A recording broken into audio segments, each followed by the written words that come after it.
Start. I think we are live already. We are live. Geeta, you can start. Yes. Good evening on behalf of Hyderabad Management Association.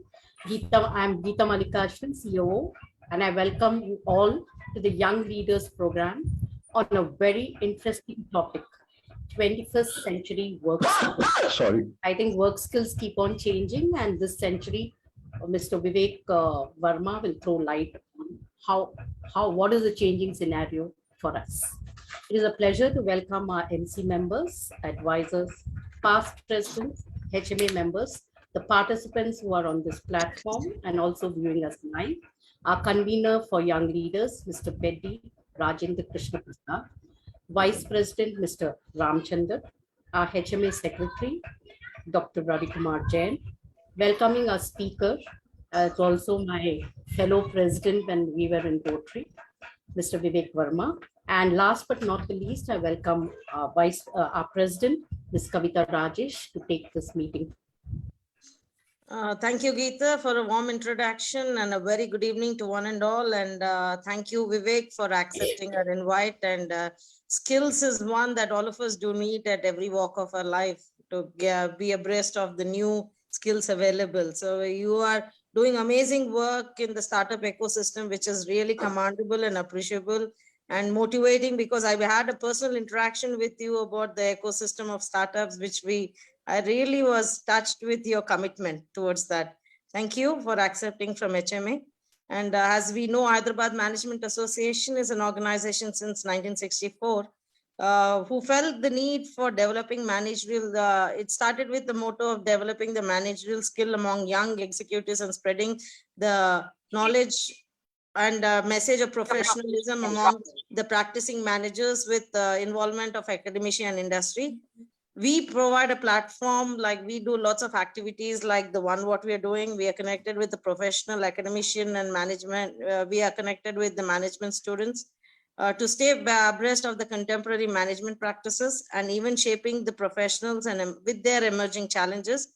We conduct a plethora of activities like the lecture meetings, and we also do student development programs, panel discussions, FDPs, also faculty development programs, conventions, quizzes, and we are also doing a IRP industry readiness program to bridge the gaps between the campus to the corporate, and which is well shaping up, and there is huge response for this program of us. And we are also doing a certificate program to bridge the gap between the campus with the campus and corporate certificate program. MSME Entrepreneur Desk has been initiated this year. We collaborated with the Krishna Prasad Foundation Trust to bridge the gap and disseminate whatever best available possible information to MSME and to handle them, support them. And even we are doing lots of meetings and awareness on the schemes available, the government policies for MSME. And we are also giving the best orientation on industry experts for startups also. So this is going very vibrant. And we also have an international desk to link the institution and corporates to international universities for internships and international trade opportunities for corporates. Besides, tie up with different consulates for cultural exchanges and technology through speaker meetings. HMA is associated with All India Management Association. I'm an associate with HMA to conduct regular joint programs like this. And we also initiated a social impact desk where we are addressing the social problems. Like we have taken a very interesting, Kalpana Ramesh, who's the convener for the social impact desk, has adopted one of the government school, teaching them the water conservation and teaching them how the best practices for future tomorrow to conserve water with rainwater harvesting kits and all. Thank you. Over to Rajendra Prasad Garu to please introduce the speaker and take it forward. Thank you so much. Yeah, thank you, ma'am. Thank you. Respected our HMA Honorable President Kavita Rajesh Garu, and our Vice President Sri Ramchandra Garu, and our Honorable Secretary, Dynamic Person Sri Ravi Kumar Jain Garu, our Geeta Ji, CEO of HMA Geeta Garu, and our fellow HMA MC members, and ladies and gentlemen, And today's guest lecturer of today's evening, Sri Viivevk Vermaji. And it's my honor and privilege to introduce today's guest lecturer's bio to you all. And before that, I would like to say a few words about Hyderabad Management Young Leaders Committee as a convener. We conducted so far 4 webinars and 1 panel discussion. Sorry, 3 webinars and 1 panel discussion so far on Hyderabad Management Young Committee group. The first one, we took it as 2 CEOs. One on a fitness trainer come CEO of a company, Mr. Jitesh Mungli, and other from Mr. Pen Kumar, Martech Zone. He is an upcoming zone design and manufacturing in T-Hub. And third, we had a discussion with management consultant on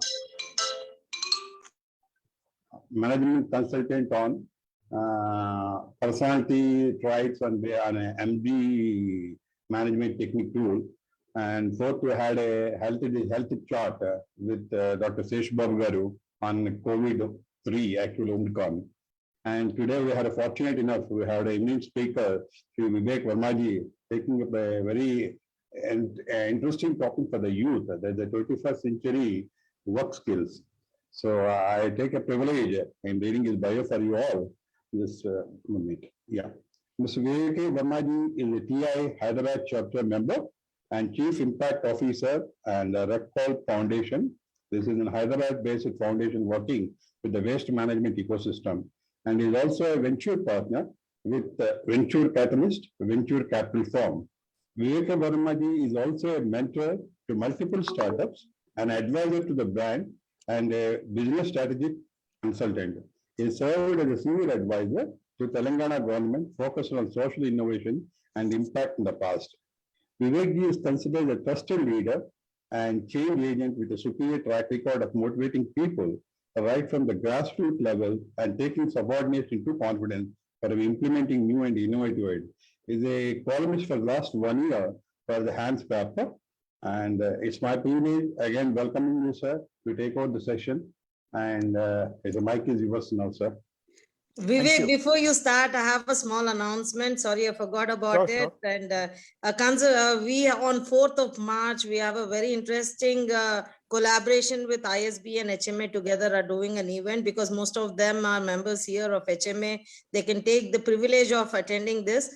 Conversation with Sunil Kant Munjal, chairman of Hero Motors and member of executive board of ISB. On his launch of his book called The Making of Heroes on 4th March. So venue is Chem Auditorium at ISB. So HMA members can participate by registering with our COO. And the biggest, this thing is the parameter for entry at ISB is make sure that you're all vaccinated. That's the only thing. So it is open to all, and you can take the benefit of being there at ISB. Thank you on 4th. Thank you, Vivek. Over to you. Thank you. Thank you very much, Kavita, and thank you very much, Rajendra Garu. And good to see many other friends, Geeta.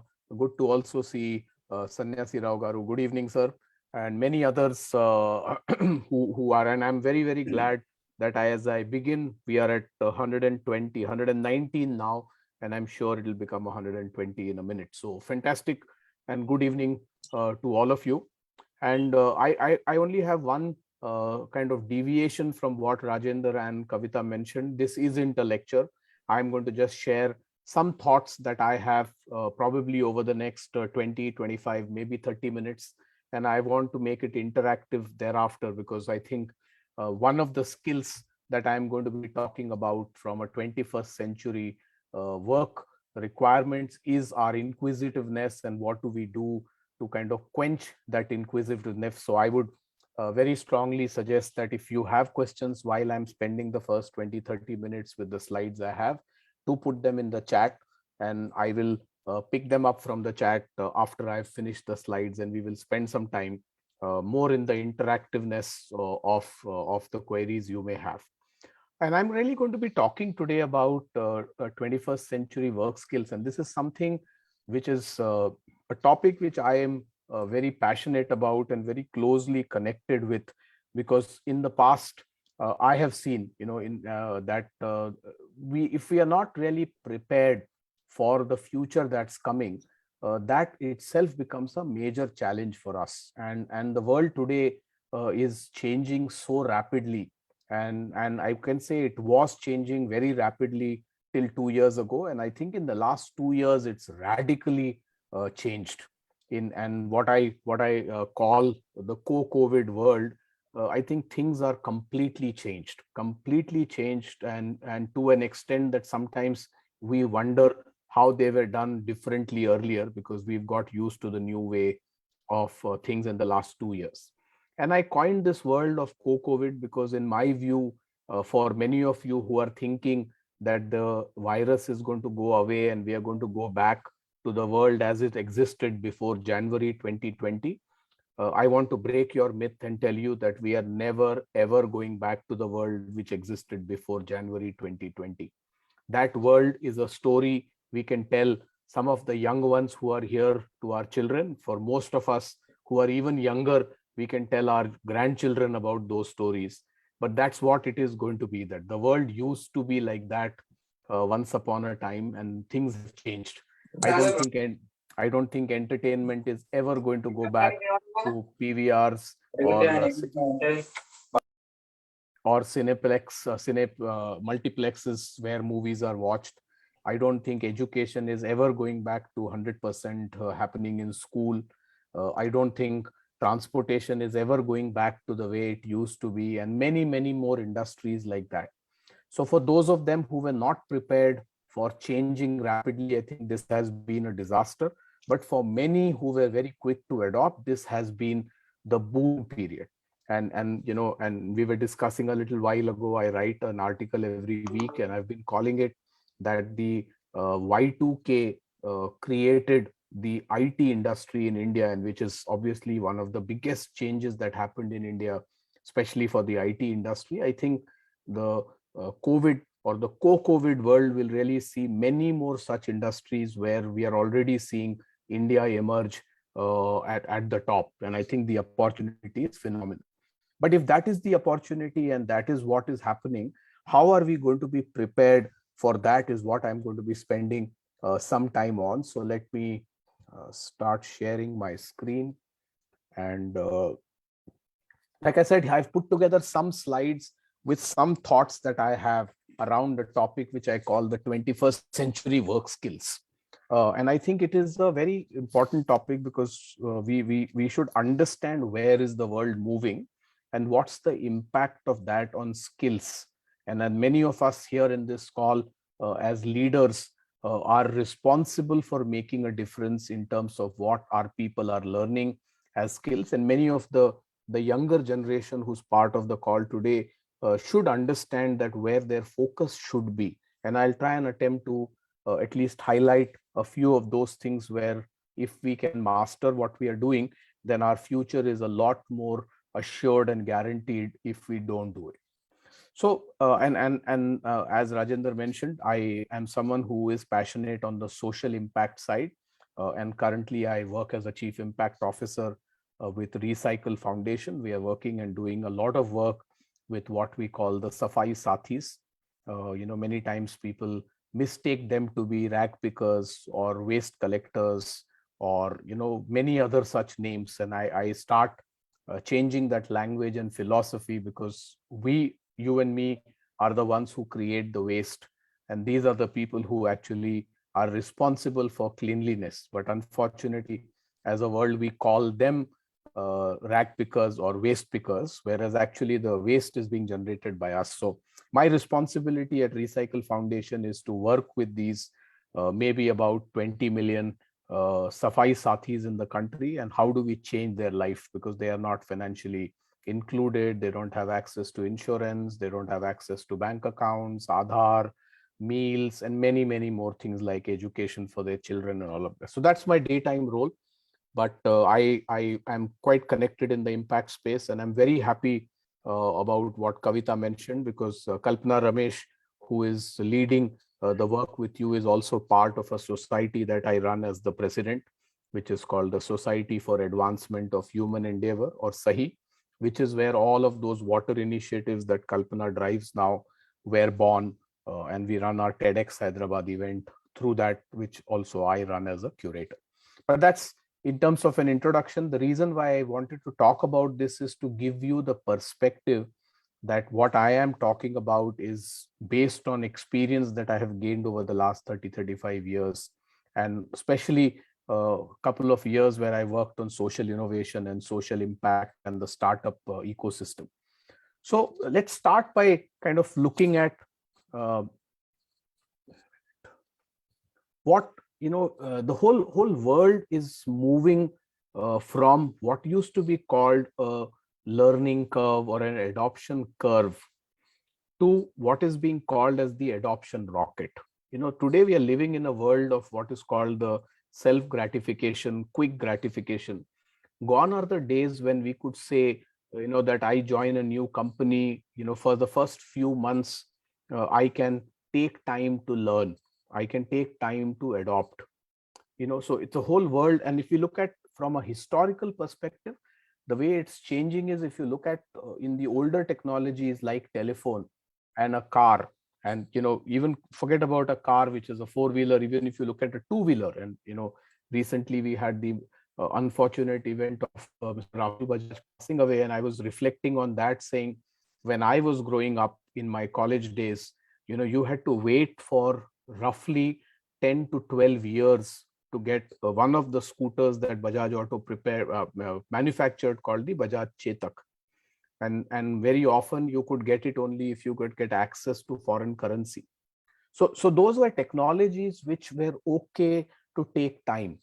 Again, our generation grew up with a waiting period of a few years to get a telephone line at home. And that too, it was meant for those who were privileged, who could have a regular landline, which many of the younger generation today will not even be able to fathom or understand what that was. So those were technologies, those were things which were slow to adopt. And the reason why that's important is that from a skill perspective, if I needed to be involved in the automobile industry or in the telecom industry, I had enough time to learn those. There was no urgency because these technologies were very slow to adopt. If you move from there to the newer technologies, let's look at the cell phone, let's look at social media. Now, these are not things which took that long. Meaning, I was part of BPL Mobile when cellular phones were launched in India way back in 1996. And the mobile phones adopted like crazy. I remember in one of the early meetings when I was sitting with Rajiv Chandrasekhar, who was the founder of the BPL Mobile brand, and we were discussing the business case. We were saying if we can get a penetration of 0.4% of Indian population, our business case will be made. And at those times, telecom business was not on a revenue share basis, it was on a license basis. So you had to pay a fixed fee. And that fee you could recover if you could get 0.4% of India's population to start using a cellular phone. And in a matter of, I think, 2 years, we were talking about a high or mid-20s digit number in terms of market penetration. So in 2 years, the country just moved drastically to adopt cell phone. And social media, I think we all know how it has really kind of taken a phenomenal speed. So if now you're involved in the mobile phone industry or social media industry, the time that is available to you is not slow, is not something that you can take your own time. And that's what I meant by saying that, it's no longer the adoption curve, it's an adoption rocket. I really need to learn that very, very quickly. And that's what has happened in the last 2 decades. We've seen so many changes that have happened in the last 2 decades. And like I said at the beginning, more so in the last 2 years. And it's not just limited to technology, because all of this is also disrupting the entire world we live in, which is a combination of political, economic, and social systems. Meaning social media came in and it disrupted the whole social system. The awareness that people have is very, very different. Earlier you could rely only on RTI to get some information from a political standpoint. Today you go to Twitter and you don't need anything else. You just read the entire tweet for one day, you know what's going on in the country.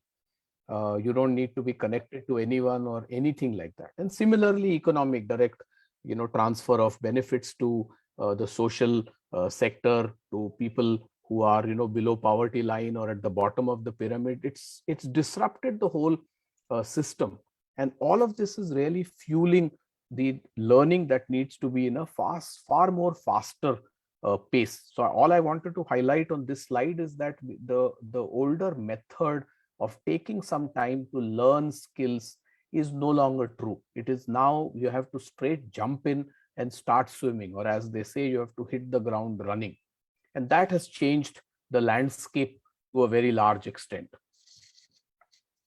If that is the case that has happened, then product cycles itself have become short. Earlier, if you were launching a product, you had the luxury of taking 6 months, 8 months, sometimes even a year to go to market, get feedback, tweak that. Today, if your product is not in the market in the next couple of months, somebody else will launch a product and they will get the early mover advantage and they will kill the market for you. Even if you come in, you will become a Me Too product, which means your product will have to be priced very aggressively. You'll have to really compete very heavily. Any category you take, you see so many products are out in the market today. It's because the product life cycles have reduced drastically. And that's the way the world is changing. Earlier, there were a few kind of established business models, that this is how typically companies earn revenue. You create a product, you sell it. That world has transformed drastically. Now, I don't know how many AAS we exist, SaaS, PaaS, multiple platforms, multiple models are coming in. So people are earning revenue through multiple models. It's no longer limited to one standard type of business I will run. And as an investor, when I wear the investor hat, I'm looking at every business to say, what are the alternate revenue generation models that exist? And while we want the founders to focus on the primary business, but there must be a secondary and a tertiary revenue model that exists, because if God forbid COVID comes and that business gets affected, then what's the fallback? Do I have an alternate method to generate revenue? So if I'm selling cars, or if I'm selling any particular commodity, are there alternate methods for me to earn revenue besides selling the car and the spare parts? Can I start doing something else? And which is why you see a lot of the taxi operators also became delivery agents. And, a lot of them started delivering products. Multiple business models need to exist, and the whole cycle is evolving. So there isn't a standard. I can go to a business school, learn a couple of models, and that's it. Any business I take, I can adopt one of those models. Now, today you're brainstorming to say, okay, what's a new model I can create? And, the last but not the least is this whole question that we have been dealing with, whether it is robotics, whether it is artificial intelligence, that we are now beginning to say that in the new world, routine, repetitive tasks are going to be more and more get done by machines. So we are actually not competing with each other. Quite often we are competing with a machine, and that isn't a battle which is easy to win, especially if it's about a repetitive number of tasks that you need to do, but in the same manner multiple times. As a human being, we have a tendency that we will get bored. All of that will happen, but a machine doesn't get bored, doesn't get any of that. They're tuned to that. So those are the trends of the future, that any product coming out will come out very quickly, may come out with a new model, and is going to be competing with machines. As in individuals, we are going to be competing with the machines. So it's not an easy task in that sense in the future. So if those are the trends of the future, let's just look at what job descriptions are beginning to look like. If you see the rest of the job description, which I have grayed out, which is the standard things that people looked at, what kind of industry you come from, how many years of experience.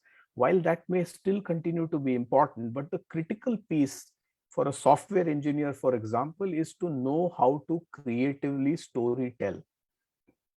Now, this was never considered a skill in the past, that I am a software engineer, my job is to code, I will come and do the coding. But in the today's innovation driven economy, as the World Economic Forum says below, workers need to kind of have competencies like collaboration, creativity, and problem solving. And these are really the characters which are required, persistence, curiosity, and initiative. Now, these are the words that are becoming more important and more critical for the job descriptions that they exist today. I'm not even talking future. This is what exists today. Any interview that you're taking, you are looking for people who can come and tell stories, tell about what they are doing, who have a ability to be able to think, spot a problem, try and find a method to solve that problem using creativity, and then have the persistence, because anything we do is not going to work the first time. Quite often it's going to take some time for us to fix. So that's becoming. And similarly, when you look at in sales executive, in fact, even for many managers today, and I hear this when I speak to a lot of colleges, that entrepreneurship is only about a startup. And I think that's a big myth we live in. Entrepreneurship is a mindset. It has nothing to do with just startups, because in a survey which was done about 10 years ago, when I was still in the professional world, leading a company as their chief executive officer, the number one skill, when hiring managers were asked that what do they look for in a manager when they are hiring, surprisingly, that number one skill was not team building, that number one skill was not domain expertise. The number one skill was entrepreneurial mindset. And the reason why that is important is they want someone to own. Navya Chintala, can you mute yourself? Navya?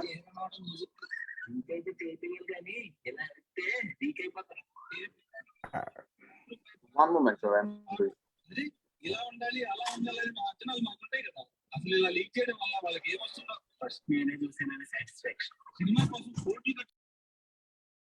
Thank you. So the number one skill is that, because you want the manager to really take ownership and find a solution and drive the solution, which is what an entrepreneurial mindset brings to the table. Now, these are skills that are coming up as what is required. Now, these are not the standard skills about good communication, team building, all of those that we look at in a standard manner, that, are you a good communicator? So those are things which are changing, and these are job descriptions, which are real job descriptions that, we have seen from job portals where these skills are being asked. And if you again look at what Washington Post says, that of the 8 most important qualities found in Google's top employees, guess Google, which is supposed to be a technology leader, the skills that they were looking at in the top 8 technical expertise came in last. All of the characteristics were soft skills. I actually, in my own mind and in my own way, dislike the word soft skills, because we are doing great injustice by calling them soft skills, because in future,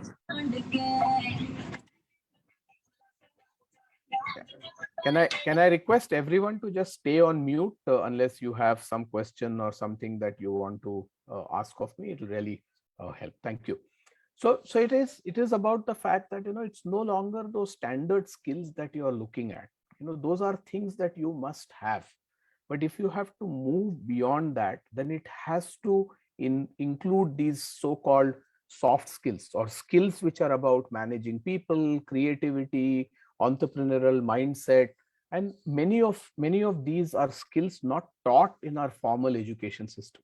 I know many good institutes are doing that, and I know Ravi here also does that in the institute he runs, but many institutes are not focusing on that. A lot of our engineering colleges are still focused on imparting only technical skills. And we know what's happening to many of the engineers who may even have scored good marks in their engineering college, but when you meet them 6 months later, 1 year later, they are not employed. So that just helps to prove the point we are talking about here, that it's not just the technical skills. We have to go beyond the technical skills if we really want to become successful in the future. If I just have technical skills, I may not even get a job. If I have technical skills and I have learned a few things about, maybe managing people and, so-called partly the soft skills, I may get a job. But if I really want to be getting promoted on a regular basis, I need to learn these 21st century skills. And we'll come to that in a minute or two. What are these 21st century skills? I've listed down 10 of them and we'll talk about that. So I mean, as we said, that degrees alone is not going to cut it anymore. And it's not Viivevk Verma saying, or it is not one or two individuals saying, here are multiple industry bodies and multiple, publications who are talking about. World Economic Forum today considered to be one of the leaders in terms of where the world should be moving. Every year they spend a few days really discussing and debating where is the world headed. Are we ready? Are we prepared? And they are saying technological trends such as the fourth industrial revolution will create many new cross-functional roles for which employees need to be both technical and social and analytical skills. So we can't just focus on technical anymore. And technical here, I don't just mean engineers. It applies equally to any other field. It applies to medicine field. It applies to management field. Just the core basic, if I'm a finance professional, and I say I have done my chartered accountancy and I topped my chartered accountancy and hence I'm ready for 21st century, I doubt that very much that person will go far unless and until they learn the social and analytical skills as World Economic Forum is calling them. If you look at CNBC, they're saying, look at the top technology companies. They don't require employees to have a 4-year degree. So biggest myth when I was growing up was that, at least you have to be a graduate. If you're not a graduate, there is no chance in hell that you'll get a job. And that myth is also broken. Many of these companies are now saying, I don't even care about your 4-year graduation program. As long as you have the storytelling ability, the analytical skills, and many of the other skills, and you can drive innovation, you can drive some of those things, we are willing to take you as an employee, give you a chance to flourish. And if you do so, then you have a fantastic career ahead. And if we look at the entrepreneurial world or the world which is really driving a lot of these revolutions, in North America clearly leads that. If you look at the education percentage in India and look at the number of students educated in the United States, you'll know the difference. Not everyone there is a graduate. In India, majority of the people studying are at least doing a graduation. But that does not guarantee you success in future. What does is the other skills. And 47% of the jobs, and this is a kind of big, bold statement that the Oxford University researchers are saying, that 47% of the jobs will vanish in the next 25 years. So if I'm getting ready for one of those jobs, in 20-25 years, the job itself will vanish. Where is my future? So what do I do in such a situation? 93% of MBAs and 80% of engineering graduates in India are unemployable. And that is because they don't have the connect between what they are taught in college and what the industry requires. I'm learning a lot of things, scoring, getting good marks. Then I go to the industry and the industry is saying, I needed something else. This too I need. So I'm not discounting that. But that is not enough. I need a lot more than just that. What are some of these, new workplaces that we are talking about? What are they needing? What's coming there? And again, all of these are things that I picked up, based on the research that I've been doing in this space. The automation will take over 51% of jobs in India. This was some time ago. That automation will take over 51% of jobs in India, replacing low-skill jobs and simple assembly tasks. Now, this statement can mean two things. One, I will get extremely stressed and worried that, 51% of the jobs are going to vanish. So as it is today, I am struggling not to be able to find a job. If 51% of the jobs are gone and number of jobs is further going to shrink, then no chance in hell that I will get a job. But that's the pessimistic way of looking at it. The optimistic way of looking at it is that while machines will take over these jobs, new jobs will emerge. Now, in that new jobs that will emerge, am I ready? Am I the one who can fit into that job? And if I am doing work around that, then I have a far better chance of doing that.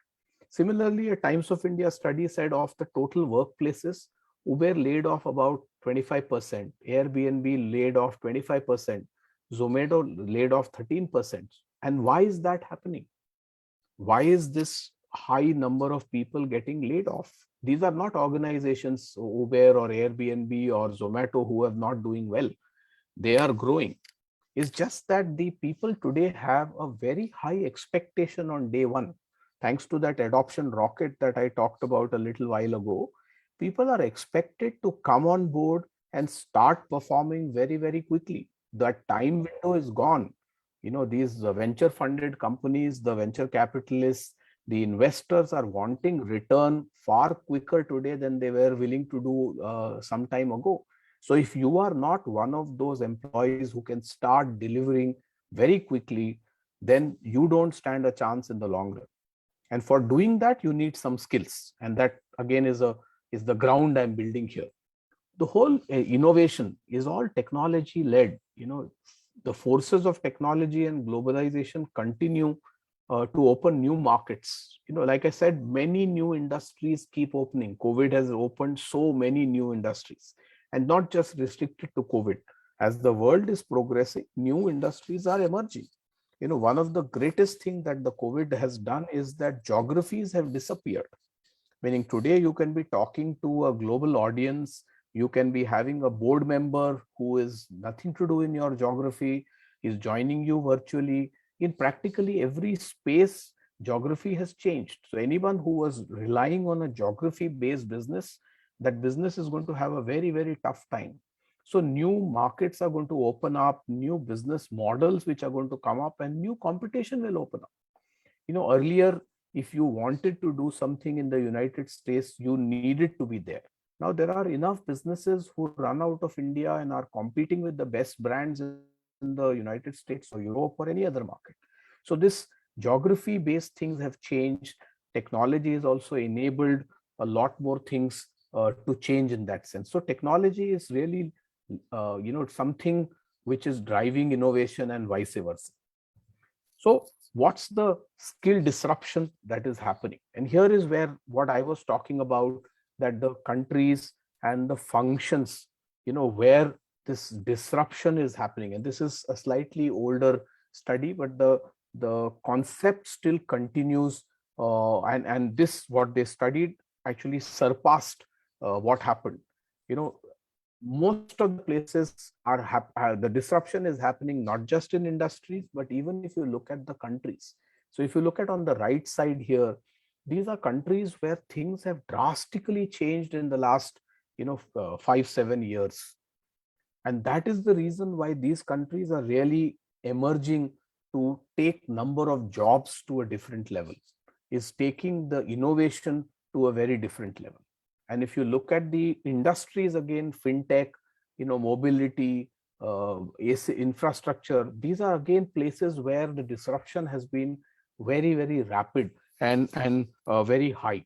And that's the reason why that is, if you are above 35% of changes that are going on, then you are likely to be more successful than many of the others that are not able to keep pace with things. At one point of time, the world only looked at Japan for innovation. Anything new, had to come from Japan. Is that the case anymore? It's not. Look at United Kingdom. These are not places which are looked at this any longer. And that's because the skills are getting completely disrupted in some industries and some markets, which are really emerging to kind of get to the top of this curve. So when companies are hiring, what are they looking at? So, we talked about new skills, but what are these new things that a hiring manager is looking at? Like I said, creatively solve problems. I want an employee who joins me to be someone who can creatively solve problems. I don't want someone who can do research and tell me what are the problems. I want you to be able to tell me how will you solve those problems.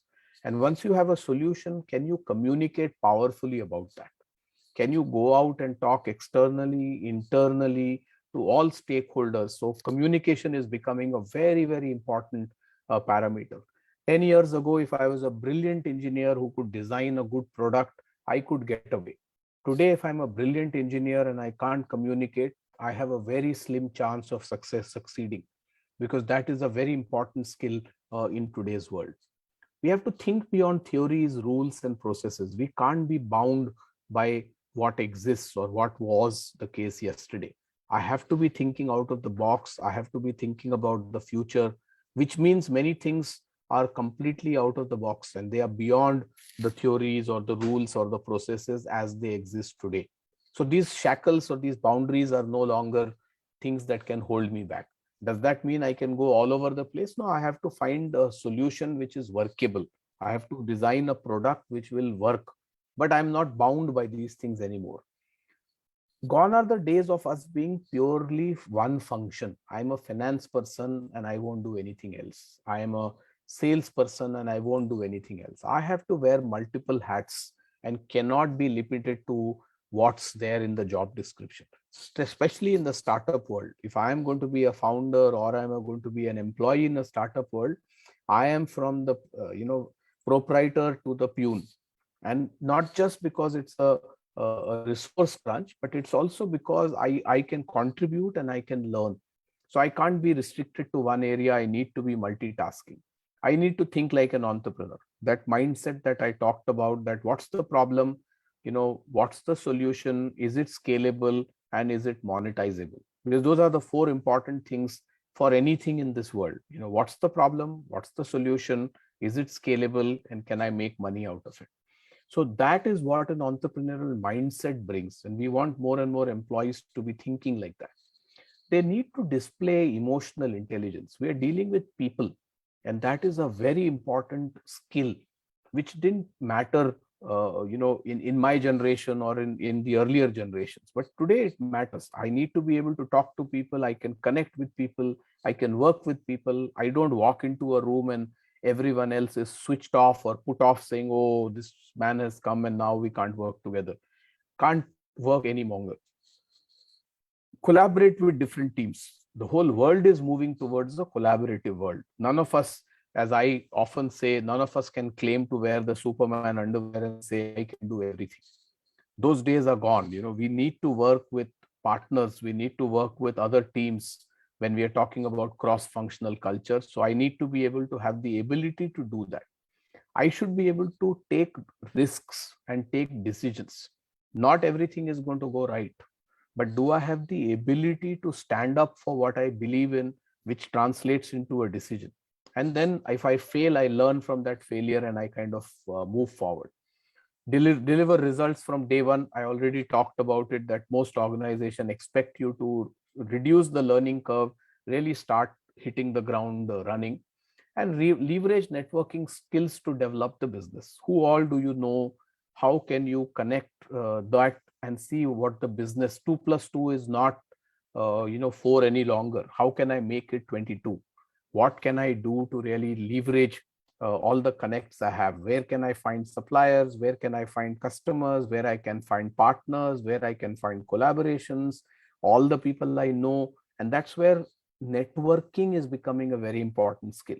As you may again have heard that net worth is not as important as network is as we go forward.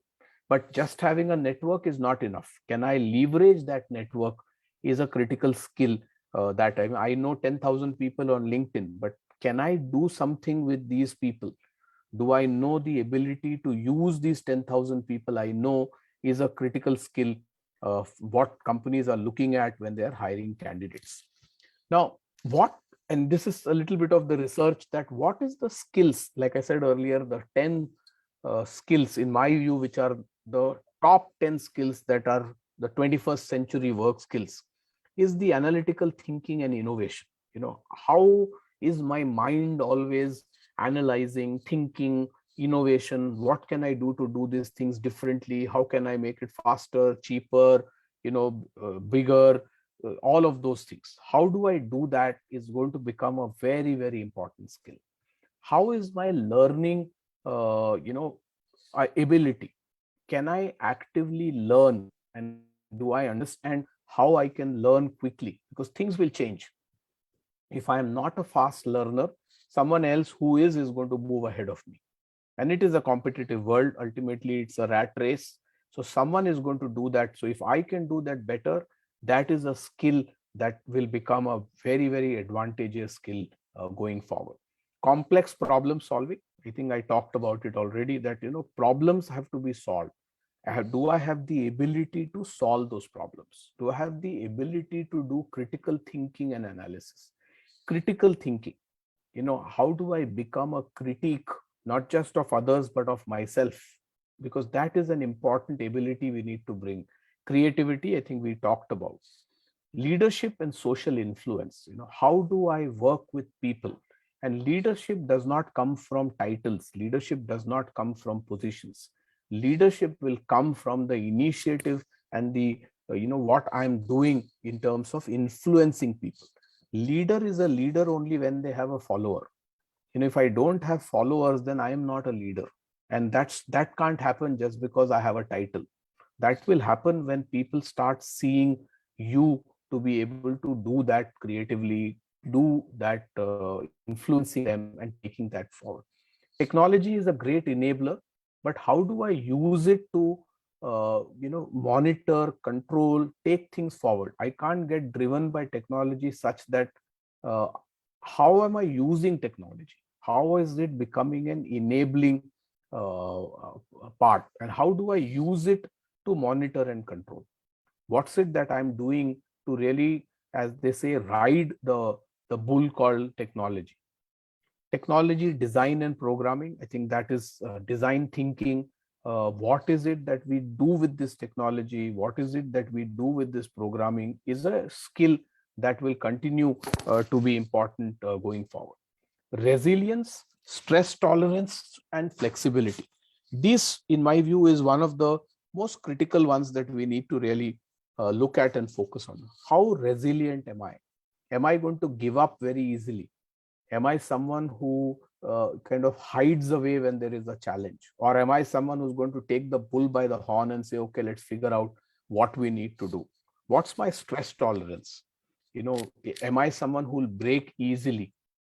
What's my flexibility? How flexible I am, or am I going to get stuck and stubborn?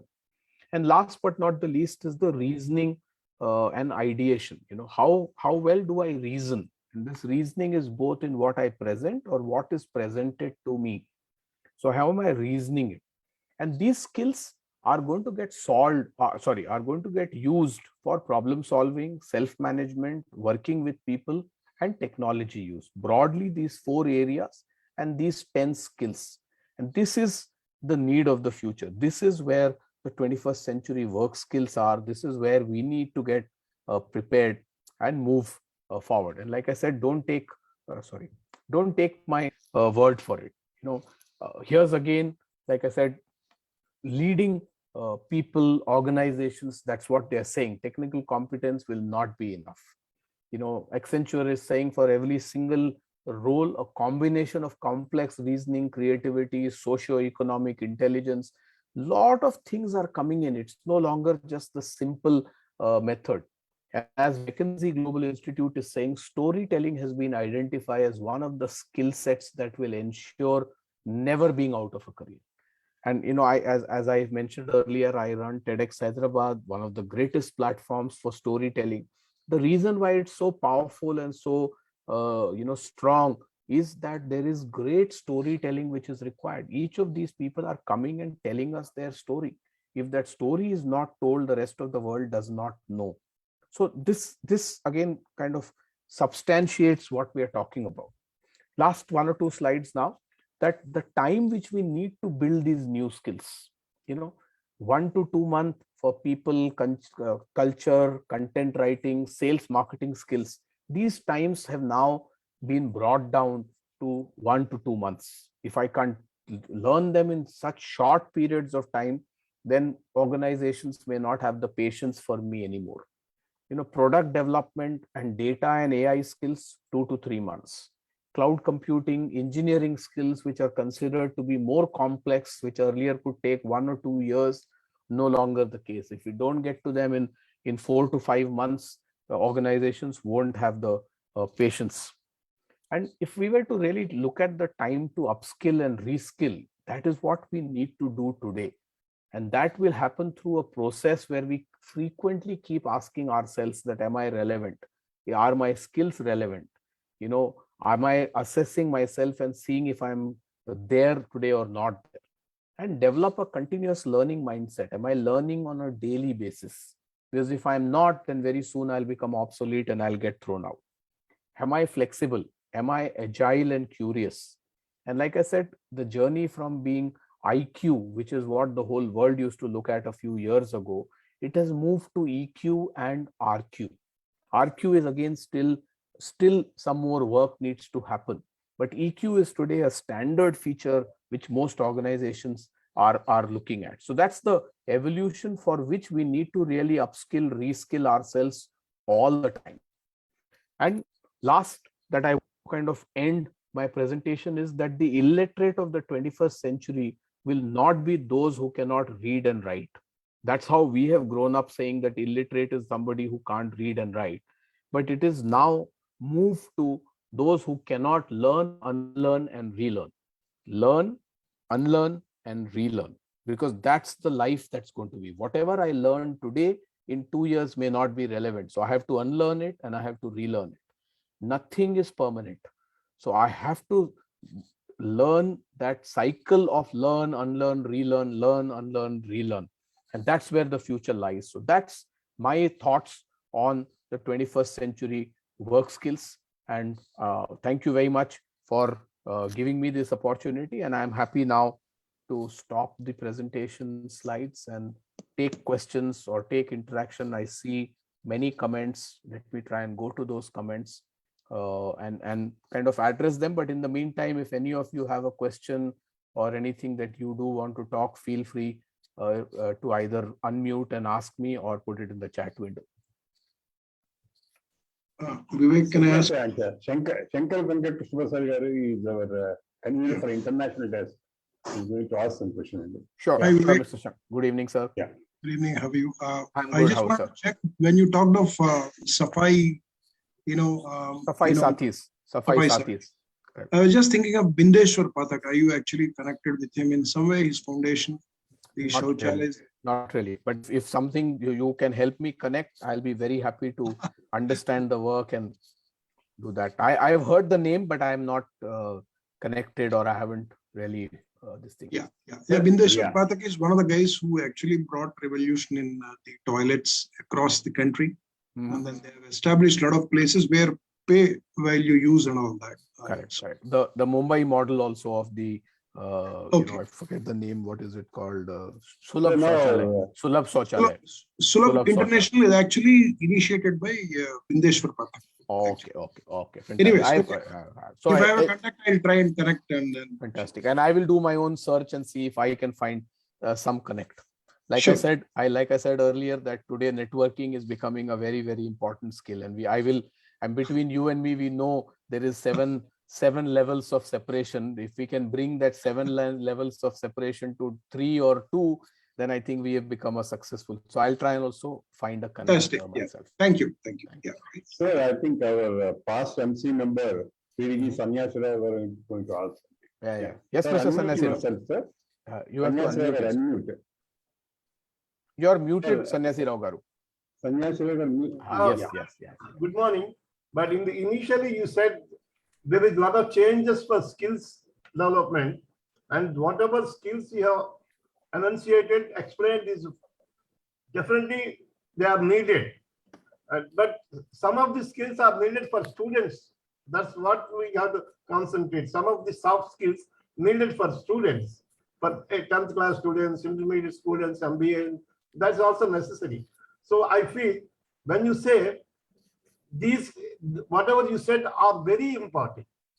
At the same time, some of the skills are important. But one thing I can tell you, a few years back, our IMA president, what is Mr. Pai, Mohandas Pai, something like that.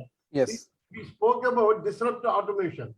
Mm-hmm. He had just told us about the disruptive automation, but not at all touched about the remedies or the answers for the disruptive automation. But I'm happy you have explained very well on the answers for the disruptive automation. Let me congratulate you. I'm so happy after a long time I have participated. I'm very happy. Thank you. Thank you. And I'm equally delighted to see you after a long time. You know, it's been a few years since I last interacted or met you. So wonderful to see you, Sanyasi Rao garu. Yes, sir. Thank you. Sir, there is one question from Ramchandra Kulkarni garu. Mhm. He says that excellent presentation. Kudos to you, sir. And will new education policy help in designing required curriculum so as to make students employable? Industry academy interaction is also need to be frequently held so as to upgrade the course curriculum and make employable. So the new education policy which came out last year, the NEP, is attempting to do that, you know, and there are some very good steps. Is it solving all the problems? No, it is not. But is it a move in the right direction? Most certainly it is, because it is laying a lot of emphasis on entrepreneurship. It's laying a lot of emphasis on innovation. It's laying a lot of emphasis on technology usage. So it is a move in the right direction. But you know, especially with a country like ours, when we are talking, anything we talk is in millions of people, nothing is going to change overnight. But is education policy reform going to make a difference in this 21st century work skills? Most certainly the answer is yes. Has work started in this direction? Again, the answer most certainly is yes. Is there enough being done today? I think that is an answer which is not as emphatic yes as it should be. But I know for a fact that not just at a policy level from the government, but there are a lot of big influencers who are also trying to change the way the skills for future are going to be required. For example, one example that comes to my mind is this whole STEM education, which is a very necessary item for future. Now, there is the Agastya Foundation. If some of you have not heard, you should Google search about them. Its founder, Ramji, came back a couple of years ago after a very successful venture that he was running overseas to start this. And they run these science labs in a mobile van. They today have over 200 mobile vans. These vans go rural school to school and get the rural students, school students, and access to a science lab. That is because the hands-on experience that they were missing earlier, because these schools couldn't afford to run a science lab, today get access to a science lab once in a month or 2 times in a month, but the students get access to that. So it's not just restricted to government, lots of private participation is also happening to change this. So long answer, but yes, education policies will make a big difference to the 21st century work skills. Unfortunately, not happening at the pace that we want it to, but hopefully, fingers crossed, the pace is increasing and it should further continue to increase to really benefit the youth coming out of our schools and colleges too. I think in same question from Lavanya, I think similar to that. Good evening, sir. Can you enlighten the students how to forecast what jobs will be relevant in the future? I think you might have covered this. Correct. Yeah. And just to add to that, Lavanya, I think we have to keep our eyes and ears open to see what disruptions, where are the big problems going on, because someone is going to attack that problem and find a solution. So if I keep my eyes and ears open as to where are the bigger problems, and we know disruption is going to happen in that space. So what skills do I need to learn? What's going on there? If I can keep myself fully abreast of what's happening around the world, and in this virtual world that we live in, it's a lot easier today to do. So that would be other thing that we need to be fully on top of. Yeah. We have one more gentleman, sir. Karthik is a very dynamic our HMA member. He's saying cyber security, analyticals, and AI as a major role for the future. As well, specialization in the courses are very important. For example, if a student is from MBA, HR, just core HR that gives great future, it also needs to be a technical skill which makes future better. Is what he's saying. Absolutely. Yeah. No doubt about it, Karthikeya. Like I said earlier, if I'm just a MBA, if I'm just a finance professional, if I'm just a mechanical engineer, that world is gone.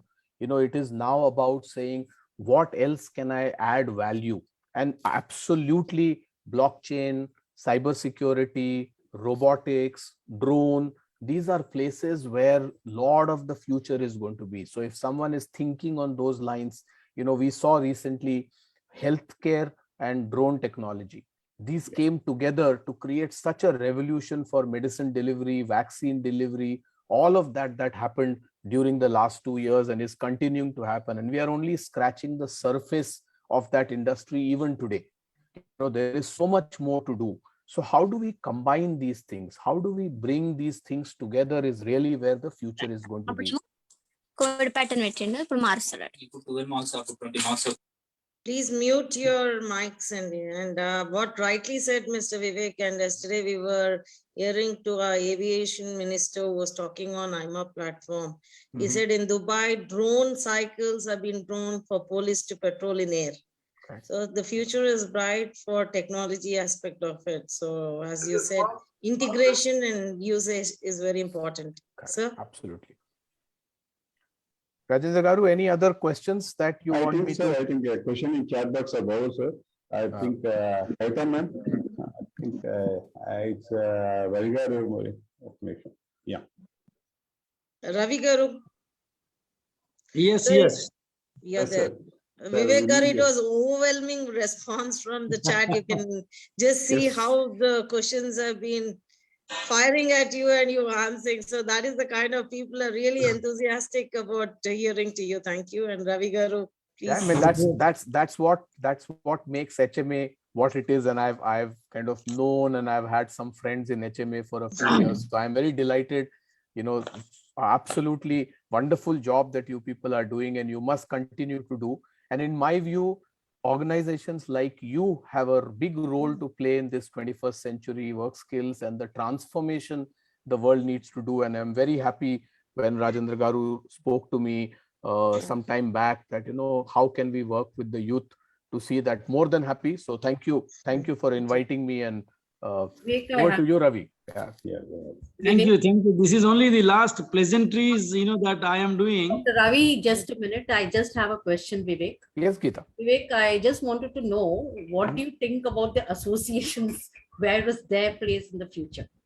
I think associations are going to become even more critical, Geeta. And like I said, that the world is moving towards a collaborative world. It's no longer about, I know my domain and I'm the king of my domain, and that's sufficient. So I am going to, if I run a drone company, for example, I need to connect not just by customers. That's a pure networking that I need to do. But is there something I can do to bring my manufacturing costs down? Is there something I can do to bring my logistics costs down? And what's the best place to go where I can find these people? Are associations. If I can come here and the association can play a role, and in terms of either creating buckets of industry and say, okay, we'll create, subsections or subcommittees or groups where people can have a lot more conversations. And I think we all see, any WhatsApp group, there are some WhatsApp group where you only get good mornings and jokes. And there are some WhatsApp group where so much is happening. I have a question, I put it on the WhatsApp group, somebody gives me an answer, somebody connects me to someone, somebody gives me a solution, somebody steps forward and says, I will help you. Now that's where associations can play, in my view, a big role. So that's where I was saying that, you people are at that juncture, and I'm very glad on these sessions that you do on a, in the last few weeks that I've been working with Rajendra Garu. I've already seen, I think 3 or 4 of these sessions, because he keeps sending me those posters, and I'm seeing those already. He's made me a part of one of the WhatsApp groups where a lot of your people are there. So I think, Geeta, the associations have a big role to play. So you have a big responsibility on your shoulder to really play a role, not just in these. Myself, I'm talking about 10 years hence. Even 10 years, in fact, 10 years, it will become even more critical, because the only thing is that in future, these may not be as formal as they exist today. For example, I'll give you a Hyderabad example itself. There are many associations in Hyderabad like HMA, CII, FICCI Flow, which are all structured legal entities.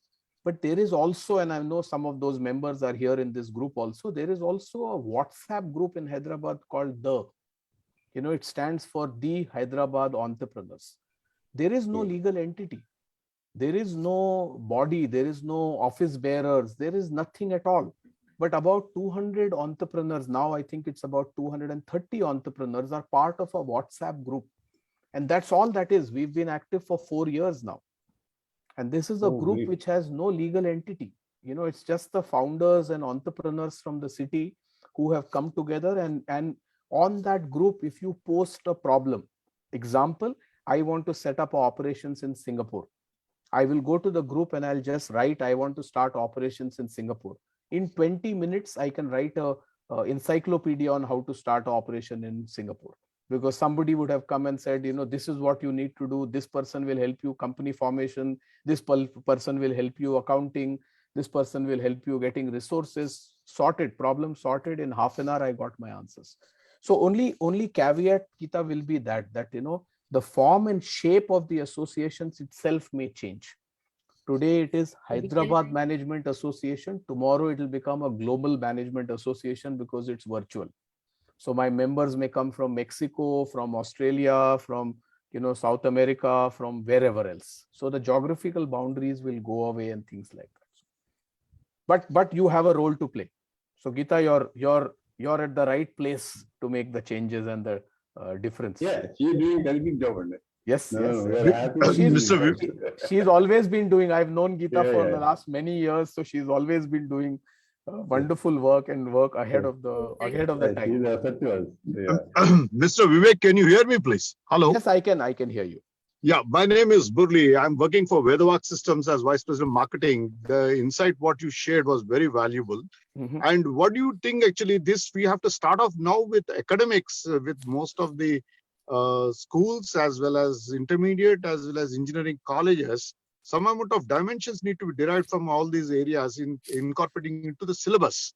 Yes. Because the way what I could see down the line, the quantum of skills, what you have indicated about 47% is going to be wiped off in terms of jobs are concerned. Correct. Then I feel the youngsters, they're fabulous. They're very fast adapting. Actually. Yes. And the NPA, the new education policy is attempting to do that. So if you look at the NEP and if you read that, they are talking about starting this from the primary school. So not Very even middle school and senior school. They're talking about some of these changes beginning to happen. But like I said, it is going to take its own time to implement. And I'm sure if you get somebody like Ravi can put that together and tell you so much more about NEP than I can, because he's a man who's involved at that. But they are attempting to make a difference here. So it's a step in the right direction. We need to increase the pace and the acceleration that is required there. But Very sorry, Ravi. And thank you, Murli. Thank you very much. Thank you, please. I see that this conversation can actually go on and on. Yes. Vivek, one hallmark of a great session is number of questions asked. Now it is almost like I'm barging in to force you to close this session because we are running out of time, and Correct. maybe you and I are sitting between our people and their dinner. Yes. Yes, So, absolutely. my compliments in the way you have led the session. So lucid, so well structured, and I think the point is well driven home. And I'm sure all the members of the HMA are enriched, and we look forward to more and more such engagements with you, having you on board with HMA in various capacities in future. And as you rightly said, HMA's future is safe, and perhaps the role will be enhanced, will be more strengthened, and we will need. Geeta was hesitating. You say 10 years ke baad kya karenge? You will be very much active, and you will be leading this after 10 years also. I thank the convener of this vertical, Rajendra Prasad Garu, for putting together and making all the efforts to cobble up this session.